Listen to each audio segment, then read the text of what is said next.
दोस्तों शाहीन शाह अफरीदी ने मैच के दौरान बहुत मेहनत की और बहुत मेहनत की पाकिस्तान को विकेट दिलाने के लिए। उन्होंने बहुत से खतरनाक बाउंसर दे मारे न्यूजीलैंड के खिलाड़ियों को और 2-3 विकेटें भी हासिल कर ली, लेकिन 2 विकेटें तो अंपायर की बेईमानी की वजह से पाकिस्तान को नहीं दी गई। बाद में शाहीन शाह अफरीदी आखिर में फ्रस्ट्रेटेड होकर और दिल बर्दाश्ता होकर आखिर में कह उठे, काश आज मोहम्मद आमिर और बाबर आजम हमारी टीम में होते। दोस्तों यकीनन ये अल्फाज इतने ज्यादा दुखी और दुख भरे थे कि आप भी सुनकर रो पड़ेंगे। दोस्तों इस वक्त पाकिस्तानी क्रिकेट टीम को बाबर आजम और मोहम्मद आमिर की सबसे ज्यादा जरूरत है। मोहम्मद आमिर वो खिलाड़ी है जिनसे दुनिया के कोई भी बैट्समैन टिक नहीं सकता एक ओवर, और बाबर आजम वो खिलाड़ी है जिनसे कोई भी बॉलर खौफ खा जाता है, क्योंकि उसकी कवर ड्राइव को लेकर के पूरी दुनिया में चर्चे हो रहे हैं और बाबर आजम किसी भी मैच का काया पलट सकते हैं। दोस्तों शाहीन शाह अफरीदी यकीनन इस बात से काफी ज्यादा दुखी है कि उसका बेहतरीन दोस्त मोहम्मद आमिर क्रिकेट से रिटायरमेंट का ऐलान कर चुका है, और ये शाहीन शाह अफरीदी के लिए बहुत अफसोसनाक बात है, क्योंकि शाहीन शाह अफरीदी और मोहम्मद आमिर की जो बॉलिंग अटैक थी वो एक दूसरे के लिए काफी जबरदस्त थी, एक दूसरे को काफी ज्यादा सहारा दे देते थे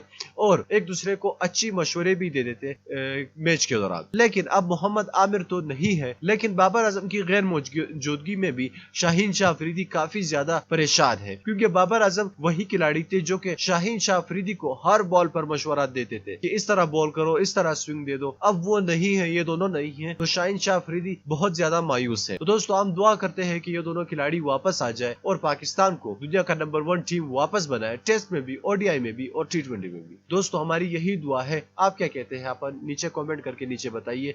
इस वीडियो को लाइक कीजिएगा, हमारे इस चैनल को लाजमी सब्सक्राइब कीजिए। मैं मिलना चाहूंगा आपसे अगली वीडियो में, तब तक के लिए मुझे इजाजत दीजिएगा। अल्लाह हाफिज।